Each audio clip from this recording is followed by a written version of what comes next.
doesn't matter how well I do in school or anything else. I'm interested in girls. Just so happens that means that my mom and dad think that I'm going to hell. And Stacy, I know you would just tell me not to care what they think, but I can't help it. I love them. Hey there, welcome to the Quantum Leap podcast. We're really excited today to be bringing you an interview with Sierra Riley Wilson. Sierra, welcome to the show. Hi, I'm so happy to be here. We're really happy to have you. So we've just seen Sierra in the latest episode, Stand By Ben, and we're going to be talking about that. And also, as usual, we'll just be talking a bit about Sierra's career and various other topics as well. So, yeah, perhaps we could start there because you've been acting since quite a young age. I think your youngest credits seem to go back to around age 13. So can you tell us a little bit about how you got started at that age and what led you there? Yeah, totally. So I grew up in Portland, Oregon, and I was a competitive dancer. So I was really in the arts and performing. And I decided to dip my toe into the world of acting when I was about 10 years old.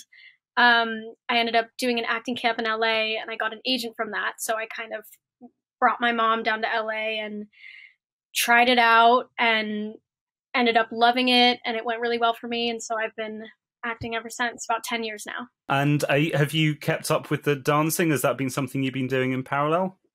Yeah. I came out originally for acting and dance. So I did a lot of like commercial hip hop and music videos and commercials and stuff like that. I still dance here and there. I really love when I can like incorporate it into acting roles. Like I play a lot of dance coaches on shows and stuff like that. So that's really fun for me. But acting's like the main focus right now, but I still like to do both. Okay, that answers one of my other questions because I was watching some of Kim Possible yesterday and I saw you doing some dancing in that. I wasn't sure if that was actually you, but no stunt dancing. Good stuff. And I gather you also do some fashion design as well. Is that a more recent thing that you've started bringing in? Yeah. Over quarantine, I was bored just like everybody else, and so I picked up sewing, and I ended up really, really loving it. And I took some sewing classes at LA Trade Tech for a while, and I'm starting my own clothing brand this fall and beginning of next year. So yeah, I'm definitely incorporating it a lot more into my career recently, but it's really fun. I love it. Yeah, it's amazing. What a way to branch out. And yeah, what a way to spend time during quarantine. Yeah. So yeah, maybe we can dive a little bit into Quantum Leap. Did you have much prior awareness of the show? Obviously it was a little before your time, but were you aware of it when you got the time? Yeah, I was aware of it. My mom saw the audition and she was like, "Oh my God, I know the show from the 80s." And I was like, I don't, but I will do my research. And but I have watched episodes of the original since then, so I am familiar now. It's really cool. And I think that the new one does a great job of like revamping it and making it a new show, but still like keeping, the original fans happy. So can you talk me through a little bit about the audition process and about how you even became aware of the role? Yeah. So the audition came in and I've been doing this for a long time. And sometimes when I like really like get passionate about a role and then send off my tape, it like gives me anxiety. So I've kind of like when I do a tape, I'm like, just send it out and I'm never going to think about it ever again. Do my best, give it a couple takes. And like, if it's right for me, it's right for me. So that's kind of what happened. I didn't think much of it. And with the original audition script too, it's like, you don't really know how big the role is because it's just 2 scenes. And with Quantum Leap specifically, it's like the guest stars are in the world of each episode. So I really like had no idea what I was getting into. I'm like, oh yeah, this is a cute role. I really identified with the character because I'm bisexual and Leah is gay in the show. And so I thought that was really cool. I don't get to do that all the time. And then when I booked it and got the full script, I was like, oh my God, this is like meaty. Like this is going to be fun. I'm doing a lot more than I thought I was in the audition. So that was really exciting. So what did you know besides her sexuality? What did you know about Leah when you auditioned for her? I think the character breakdown was just she is the kind of quiet wisp of the group, and she is escaping with her friends out of this abusive school. And that was pretty much it. And then the two scenes that were the audition scenes were me going up to Ben asking if he had an imaginary friend, which was a really cute little scene. But I had no idea that like Addison was a hologram, or like I had truthfully no idea that Ben wasn't just my friend when I read the original audition. And then the second audition scene was when I take all the drugs after I break my leg, and I'm just kind of like rambling for the first time talking about all these things. So yeah. When you read the entire script, the real script, the shooting script, what did you think about your character, and did you share any other similarities with your character?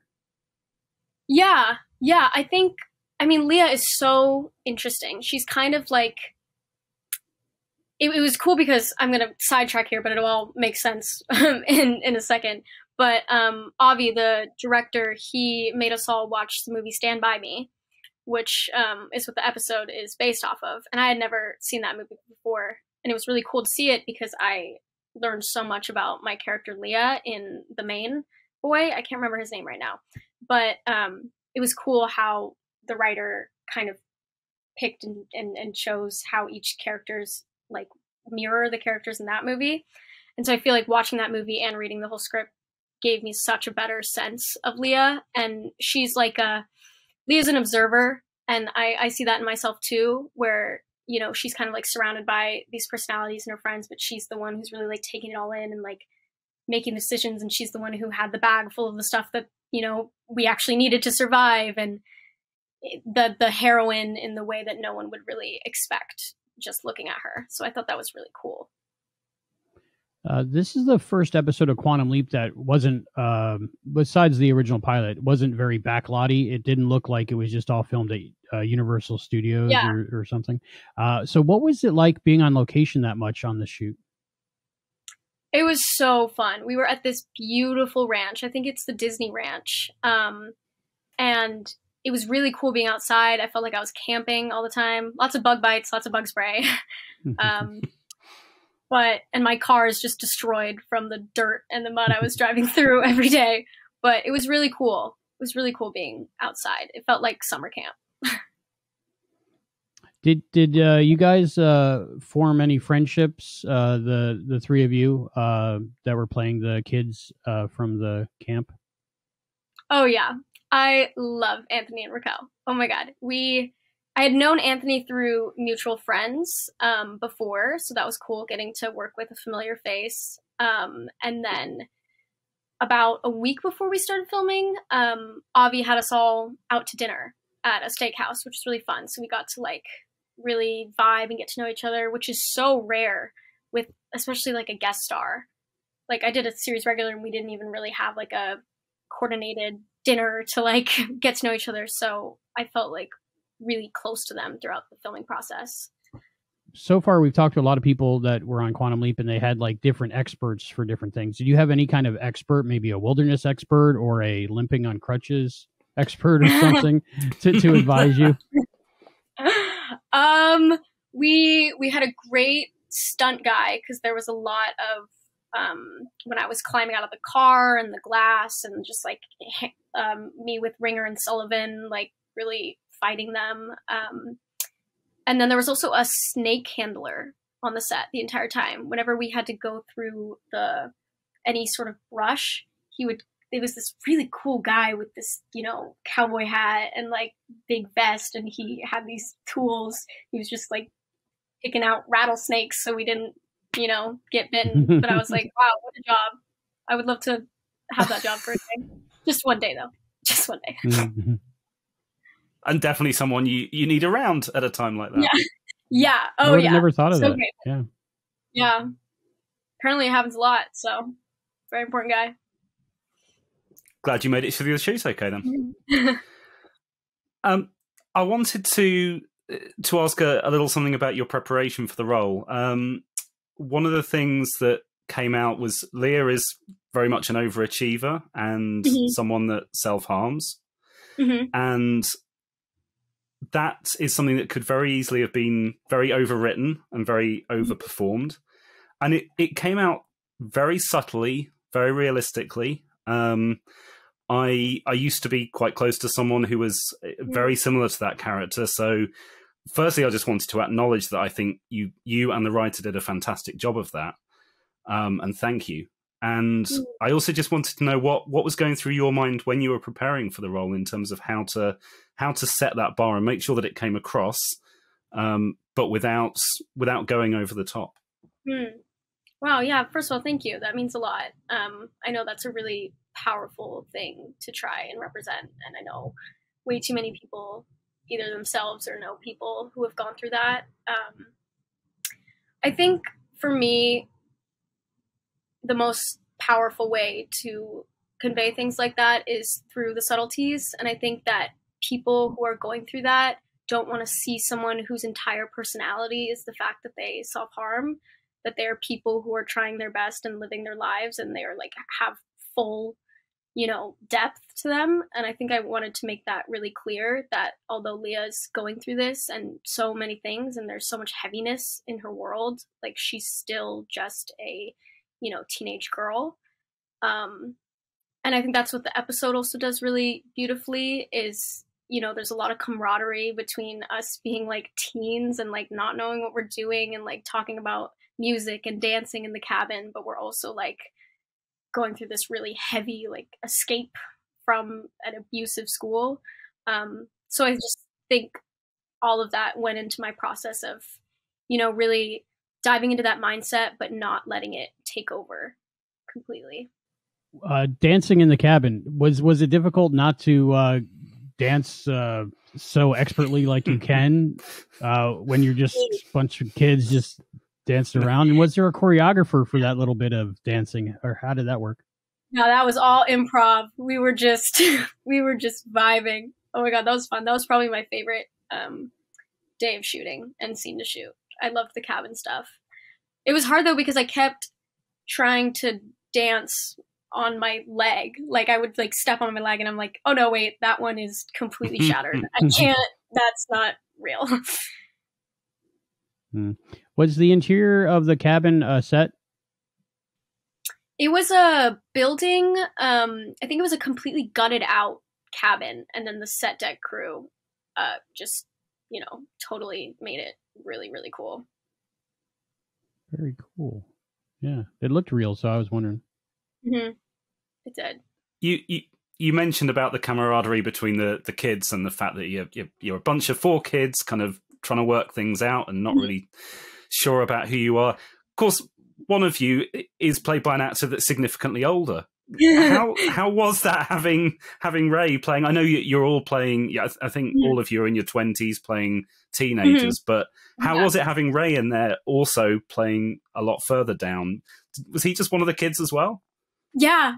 Ray is seriously one of, if not my favorite actor that I've worked with. He is just so professional yet playful, and he was like in on all of our inside jokes. We were giggling together. It did not feel like he was, someone who's significantly older than us, but he also like took care of us in a way because it's like his set. He made sure we were all good. So yeah, it was really fun. It definitely felt like completely parallel to the script, where it's like he was one of us, but not, but yes. Is there any funny stories from the set, like for anything that happened during the shoot that would be humorous? Funny stories. To talk about? We filmed the car scene, the original, like the lines when we're escaping. That was in a VR studio. It wasn't actually outside, which was really cool. Yeah, I had no idea. Well done by the crew. Yeah, it looked amazing. And Avi originally didn't want to do that because he thinks that, sometimes it looks, you can tell sometimes. Yeah, usually. When we got there, oh my God, it was crazy. And they had wind in her hair, and they would just like rotate the car based on like the scene. Wow. But Ray has like motion sickness. So it was like, it's real. It looks like you're kind of like in Star Tours at Disneyland. So it was like a lot to handle, but that's got to really trigger that. Yeah. Oh yeah.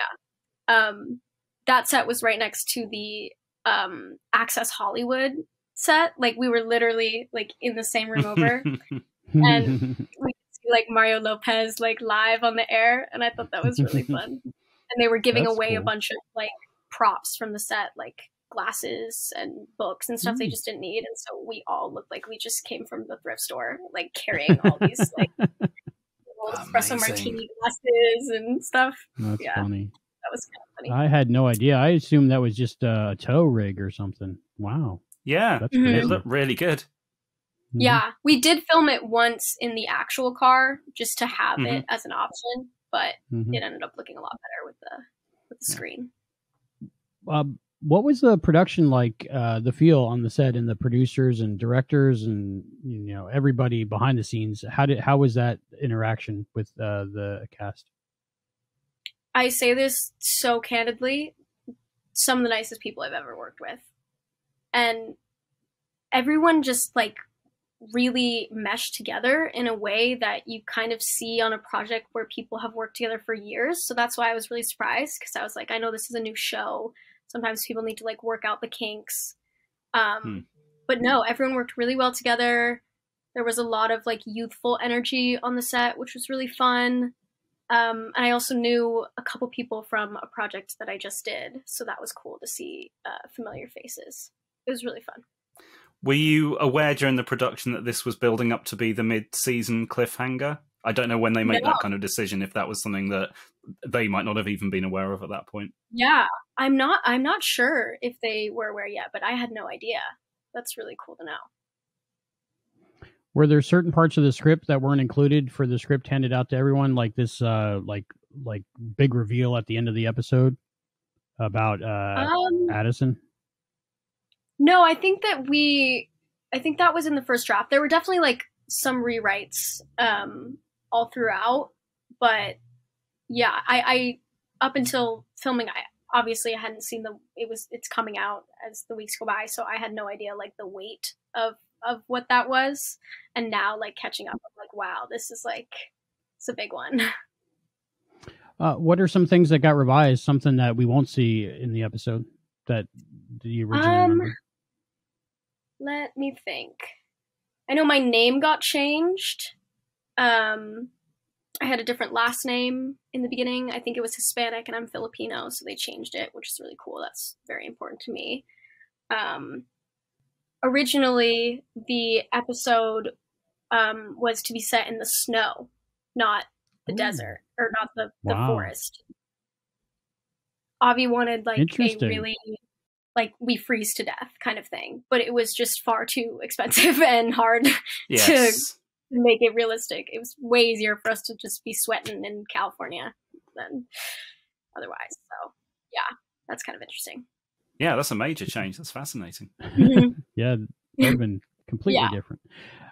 Was shooting on location like that, was craft services any different? I mean, like watching the episode, it looks like you're hiking through the hills, you know, but you're probably just off a main road or something. But like, we were actually like pretty deep in the forest. Okay. And it was a hike to Crafty and to the bathrooms a lot. So sometimes we were even shuttled to the bathrooms. And I also had this honking leg on my like wrapped. So I was definitely wobbling around the forest 90% of the time. But the food was good. That's what I can tell you. It's well worth the walk. I worked up a sweat. What was it like working with Caitlin and not being able to acknowledge her presence other than pretending that you were talking to also a imaginary friend? Yeah, that was one of the hardest parts. I think in the first 3 days, I just consistently kept looking her in the eye mid-scene, and I was like, so funny because I feel like you just don't really deal with that on any other type of show. So it took a second to get used to. Yeah. And it was sad too, because since we're all, you know, in the heat, walking through the forest, we can sweat and we're in like, you know, we take off our jackets, but she had this leather coat and like black shirt and black pants, and she can't look like she's sweating because she's not actually there. So I felt so bad for her. She was like, fans and hat and everything. Were there any jokes on the set? Because I noticed that the place was supposed to take place in Sierra Nevada, right? I think. Mm-hmm. And your name is Sierra, spelled different, of course, but very similar in pronunciation. I wonder if they got that from you or what? Or was it always set? No, it was set in the snow, so they had to pick it later. They did, but I'm not sure. I don't think so. But that's funny to think about. Yeah. It's cool to have your name in there, kind of. Yeah. So now you've had some time to sort of think and reflect. Any other funny stories or anecdotes that you can remember from the set? It was really fun having the kind of scar on my face from the car accident and the blood coming down, because I did a bit with my roommates where I came back and I was like, oh my God, I just got into this car accident and my face is all scratched up. And they were like, what? And then I was like, psych, I'm on quantum leap. You mentioned you got to keep some stuff from the set. Did you get to keep at all your shirt from the camp or anything like that? It's funny because Ray and I have a joke about this. I'm a collector. Like, I really like collecting memories and stuff. That's why my wall looks like this. But I like things that people wouldn't normally think to collect. So I like to find things on the ground and like trash and stuff like that. So like I know what it's from, but it's not directly, like the director's chair or shirt or anything. So I found something really cool on the ground in the desert. It's looks like a little mosaic like piece of pavement. And when I found it, I like ran up to Ray and I was like, I found trash. And he's like, show me. Oh. So I might like make it into a necklace or something, but no one would ever know it's from Quantum Leap. Yeah, that's perfect though. What a marvelous memory. Yeah. Very cool. What will you take away from this episode? You've done many things in your career, but from this episode, like looking back at it, what would your general feeling be of it? For me, personally, the filming process was just so lovely, and being welcomed onto a set as a guest star and like having it be, it felt like a mini movie, which is really cool. I will take that with me forever. And especially this character, it's one of my favorite characters I've ever played. And I really felt like I got to explore as an actor and do a lot of things that I've never done. I really like the physicality of this role. And so that was really exciting. And then the episode as a whole, I think it really says a lot about, the nuances of teenagers and dealing with really, really big things, but still being teenagers at heart and having that sort of energy and camaraderie and friendship. And there's just a lot of heart in this episode. And that's what I love about Quantum Leap as a whole. The original and the new one is there's so much heart. There's like all this drama and people breaking legs and cars crashing and time travel, but there's also just like a lot of real human connection. So that's really cool. It's a great summary. Thank you. Perhaps then we could talk about what's coming up next for you. Have you got any productions that are that we can watch out for in the future? Yeah. So next year, I will be in a show called Free Ridge, which is a spinoff of a Netflix show called On My Block. I'm really, really, really excited for that one. So yeah, you can catch that next year. And then I'm also starting a clothing brand. So if you check out my Instagram, I'll be like posting all of that on there. Great, thank you. Well, we'll keep an eye out for the show, and we'll pop your Instagram account in the comments section below the YouTube video. It's been a blast talking to you. Thank you so much for your time. Yeah, of course. It's been so much fun. You guys are great. I'm excited. Thanks. Thank you.